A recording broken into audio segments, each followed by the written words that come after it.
my awesome second grade artist. Today we're going to be starting a new project.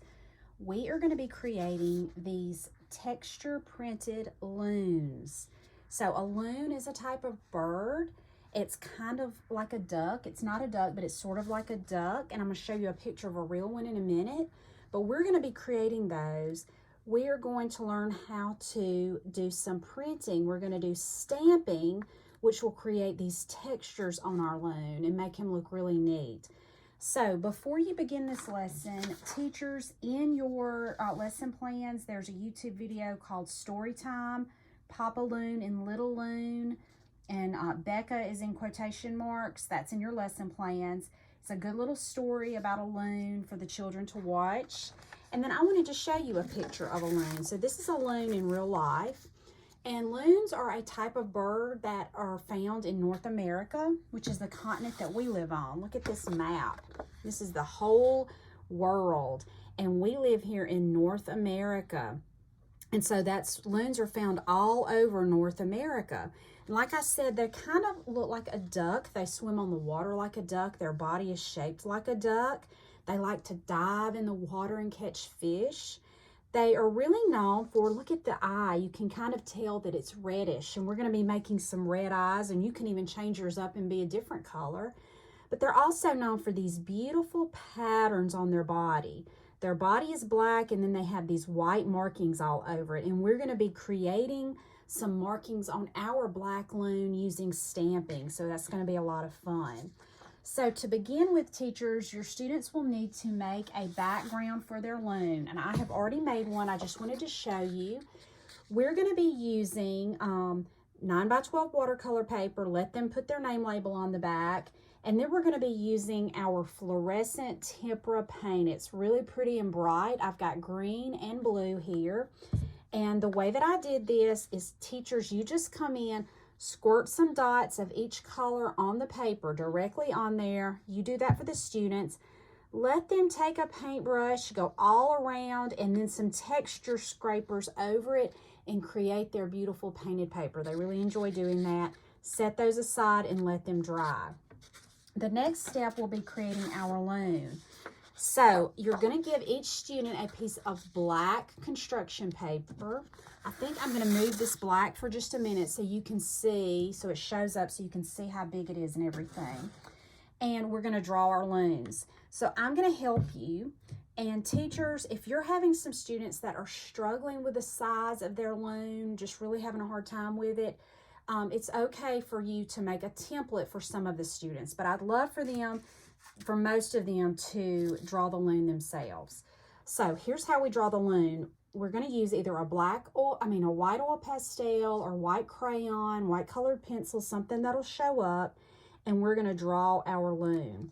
So to begin with, you want your loon to really be big and fill that space. So we're going to start over here on the left, and we're going to make this big kind of U shape. So start a little below the middle on the edge, and you're going to create this big kind of U shape and then come up, because we've got to have room for the head.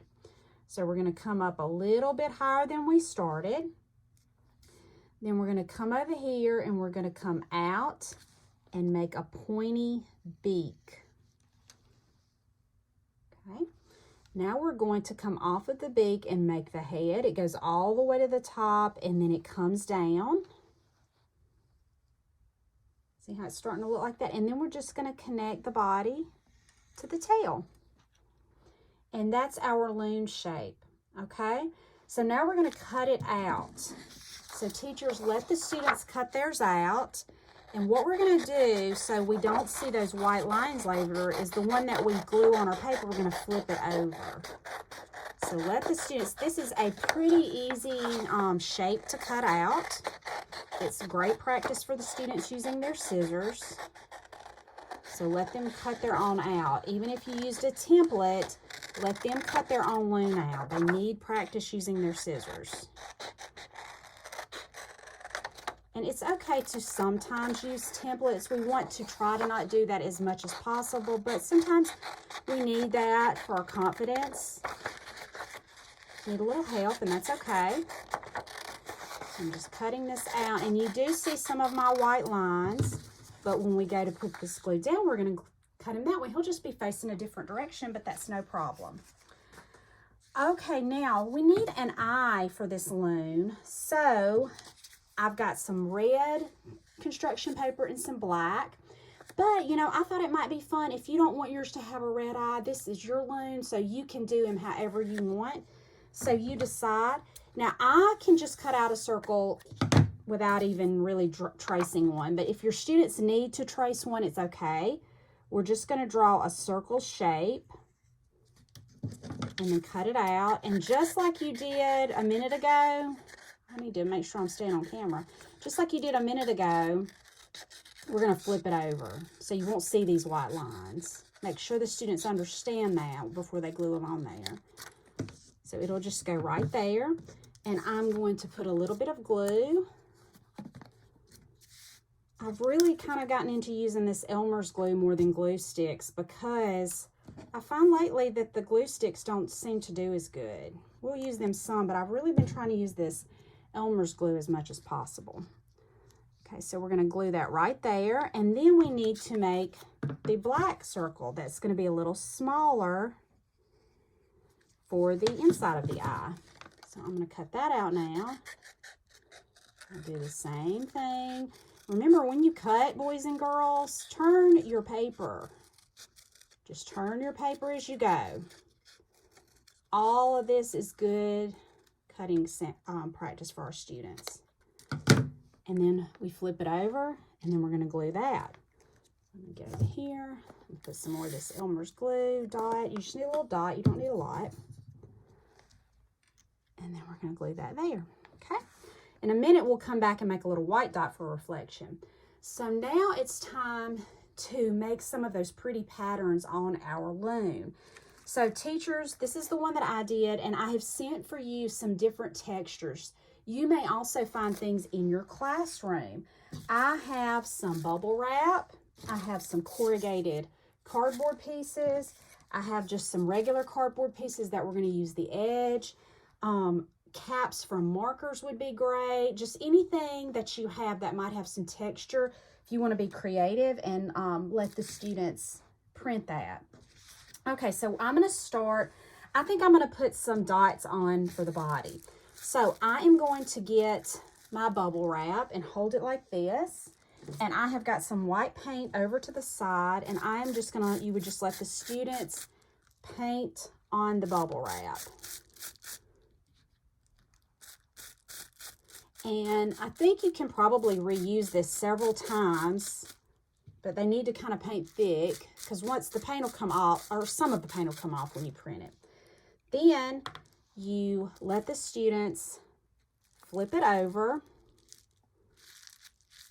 press, try not to move it side to side, just press, don't pop the bubbles, and then lift, and then you've got those pretty dots. Isn't that pretty? We're stamping, we're printing. You could go ahead and go all over the back like that. Let the students kind of decide. I'm going to come in and kind of see how my corrugated stuff does. So the paint is really just going to hit those raised areas. So what do you think the stamp's going to look like, boys and girls? You think? I think it's going to be some lines. Press. Lift it straight up. And look at the lines I've got. Another thing that you can do, I'm going to get a paper towel because I've got a little paint on my hands. So for when you do the beak, I've got a piece of cardboard and I just dip the edge in some white. And there's his beak. Teachers, you can cut this to the size. I'm just going to kind of draw that to get that part, but there's the beak. And you can use this also for making more lines if you wanted. You could come in and make like crisscross like that. It's just whatever patterns they want to make. Let the students be creative with this. I kind of feel like I need to go back and make that darker. You may want to get a shorter piece of cardboard for doing that. That's really what I needed. And then don't forget to go back and do, I need to step over a minute, do a dot on the eye. And I'm just going to use a pencil eraser for that. So I'm going to come in with a pencil eraser and make a dot, and that gives a little reflection for the eye. So let them fill in. I like to leave the head black mainly because it really makes the eye stand out, and that's how a loon does look in nature.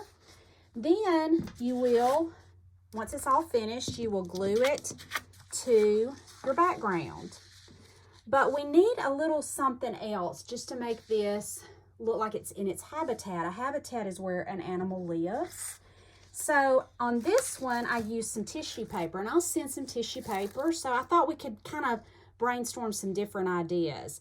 I am going to show you how to use just some construction paper and make grass. You may want to let your students make leaves, whatever you want to do, but I'm going to come in and just cut. I've got a strip of this green paper, and I'm just cutting little strips. Now, I think some of the students could come up with some other really cool ideas for grass or ways of doing it, or other things in a habitat. Uh-oh, I just cut that in half. That's okay. You know what? We can just glue part of it and then come back and do the other half. So on this, what I'm going to do to make these kind of stand out is I'm going to come in with a pencil and roll some of them down. I think I'll leave some standing and some roll down in different directions with my pencil. And see how when we lay it down, they'll be kind of bent. So you see, I would glue that at the bottom. Then I would, with this other one, glue that also. Another thing, like I said, are cattails. Those grow in the around water, bodies of water where loons would be found. You could show some pictures and students could try to make some cattails using construction paper. I just would love for them to be creative and think of what kind of things in a habitat they could do. So I can't wait to see what these look like. They're going to look great hanging up on display at your schools and on Artsonia, and try to work really hard and do a good job, and you might even get included in our spring art show. I will see y'all next time. Bye.